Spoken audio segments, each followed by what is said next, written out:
Crypto വാലറ്റിൽ നിന്ന് ബിനാൻസിലോട്ട് എങ്ങനെ ടോക്കൺ ഡെപ്പോസിറ്റ് ചെയ്യാമെന്ന് നമുക്ക് നോക്കാം.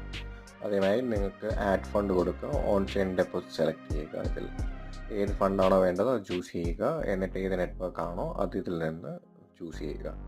കറക്റ്റ് നിങ്ങളുടെ എൻ്റെ നെറ്റ്വർക്കിലോട്ട് തന്നെ അയക്കുന്നതിനായിട്ട് നിങ്ങൾ ശ്രദ്ധിക്കേണ്ടതായിട്ടുണ്ട്. അതുകൊണ്ട് അഡ്രസ്സ് കറക്റ്റായിട്ട് തന്നെ കോപ്പി ചെയ്യണം. ഒരിക്കൽ നിങ്ങൾ ഈ ഒരു അഡ്രസ്സ് സെലക്ട് ചെയ്തത് നെറ്റ്വർക്ക് സെലക്ട് ചെയ്ത് കഴിഞ്ഞിട്ട് ഈ അഡ്രസ്സ് കോപ്പി ചെയ്ത് കഴിഞ്ഞാൽ നേരെ നിങ്ങൾ ഇതിൽ നിന്ന് പുറത്തു പോയിട്ട് നിങ്ങളുടെ വാലറ്റ് ഓപ്പൺ ചെയ്യേണ്ടതാണ്. വാലറ്റ് ഓപ്പൺ ചെയ്ത് കഴിഞ്ഞിട്ട് നിങ്ങൾ ഏത് അസറ്റാണോ ചൂസ് ചെയ്തത് ആ അസറ്റ് സെലക്ട് ചെയ്യുക. എന്നിട്ട് സെൻഡ് എന്ന് പറയുന്ന ബട്ടൺ ക്ലിക്ക് ചെയ്യുക.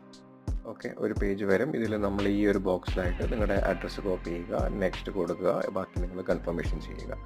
ഒരിക്കൽ നിങ്ങൾ ഫണ്ട് അയച്ചു കഴിഞ്ഞ് കഴിഞ്ഞാൽ ഇത് നിങ്ങളുടെ ബിനാൻസ് അക്കൗണ്ടിൽ അവർ വെരിഫൈ ചെയ്തതിന് ശേഷം അത് ക്രെഡിറ്റ് ആവുന്നതാണ്.